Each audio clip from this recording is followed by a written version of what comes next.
Hi everyone எல்லாருக்கும் வணக்கம்.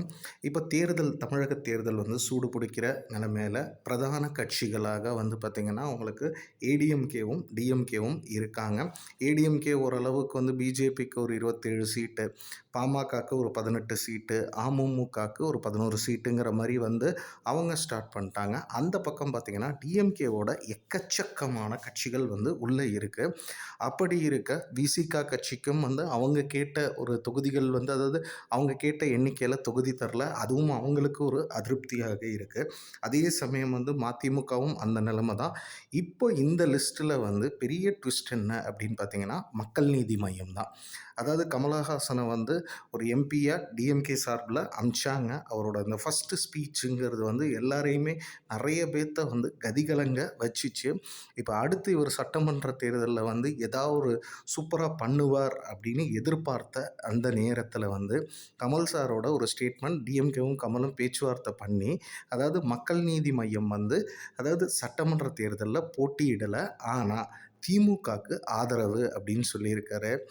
அதாவது இவர் சினிமாவில் உண்மையாலுமே கலைஞானி தான், உண்மையாகவே உலகநாயகன் தான். ஆனால் அரசியலில் இந்த மாதிரி ஒரு மட்டமான ஒரு முடிவு, அதே சமயம் அவர்கிட்ட கேட்டால் எனக்கு நான் என்ன பண்ணுறேங்கிறது தெரியும், இதில் உங்களை நான் இங்கே நீங்கள் பண்ணுறதுங்கிறது ஒரு தனிப்பட்ட விஷயம்.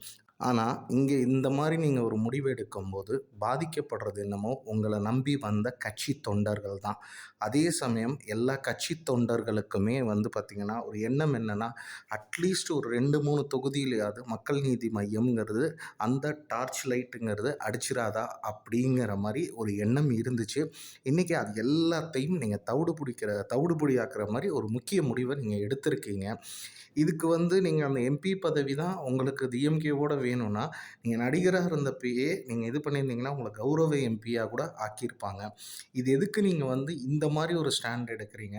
இந்த மாதிரி ஸ்டாண்ட் எடுக்கிறதுல அட்லீஸ்ட் உங்களுக்குன்னு அதாவது சில சென்னையில் சில தொகுதியில் ஓரளவுக்கு ஓட் பேங்க் இருந்துச்சு. போன தடவை கிட்டத்தட்ட சட்டமன்ற தேர்தலில் 10,00,000 ஓட்டு வாங்கியிருக்கீங்க.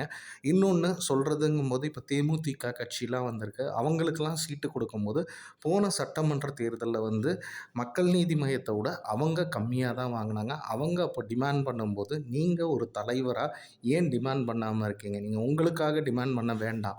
ஏன்னா நீங்கள் இன்றைக்கி சேஃபரான ஒரு இடத்துல வந்துட்டீங்க, ஒரு எம்பியாக வந்துட்டீங்க.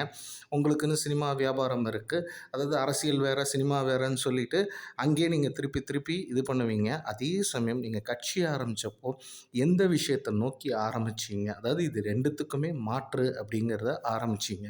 அதுக்கப்புறம் நீங்கள் அதாவது பாராளுமன்ற தேர்தலில் டிஎம்கேவை சப்போர்ட் பண்ணீங்க. சரி, அது உங்கள் ஐடியாலஜிக்கல் டிஃபரன்ஸ் இருந்துச்சு, எல்லாம் ஒன்று சேர்ந்தீங்க.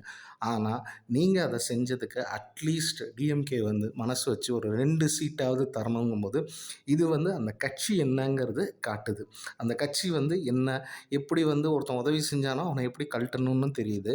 அப்படிங்கும்போது நீங்கள் ஒரு அரசியல் கட்சி தலைவராக இருக்கீங்க. அப்படிங்கும்போது தோத்தாலும் பரவாயில்ல, உங்களுக்குன்னு போன தடவை அதாவது சில இடத்துல நீங்கள் 3வது இடத்துல வந்தீங்க. அந்த இடத்துலையாவது நீங்கள் ஒரு கண்டெஸ்ட் பண்ணும்போது நீங்கள் ஜெயிக்கிறீங்களோ தோக்கறீங்களோ இல்லையோ, ஆனால் தீர்மானிக்கிற இடத்துலையாவது நீங்கள் நிற்பீங்க. இன்றைக்கி அதுவும் இல்லாமல் போயிடுச்சு. இதுக்கு எதுக்கு அந்த கட்சி, அதாவது இதை நீங்கள் எதுக்கு ஆதரவு கொடுக்குறீங்க? இப்போது ஏன்னா சில விஷயங்கள் எல்லாமே கூட்டு சேர்ந்தால் தான் ஒருத்தன் ஜெயிக்க முடியுங்கும்போது நீங்கள் தைரியமாக வேண்டாம் நான் யாரையுமே சப்போர்ட் பண்ணலைன்னே வெளியே வந்துடலாமே. எதுக்கு தொண்டர்கள் அவன் அவன் வேலையை பார்த்துட்டு போயிடுவான்ல.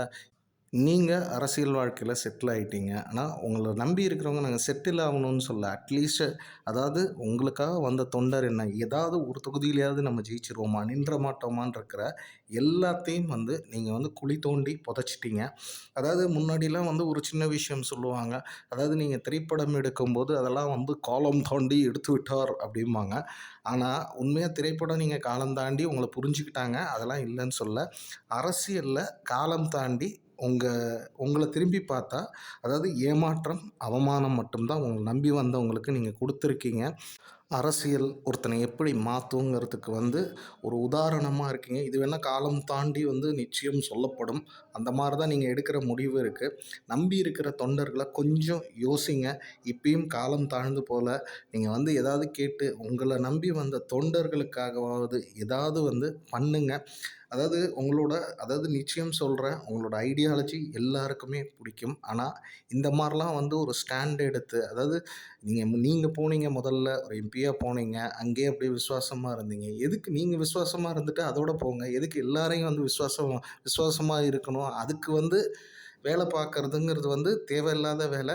நீங்க எடுத்த காலுங்கிறது உங்களோட சொந்த விருப்பம். உங்கள நம்பி வந்த தொண்டர்கள் அவங்க சிந்திக்கணும். இதுதான் அரசியல் அப்படிங்கிறத அவங்க அதாவது பாரம்பரியம் மிக்க ஆளுங்க புரிய வச்சுட்டாங்க.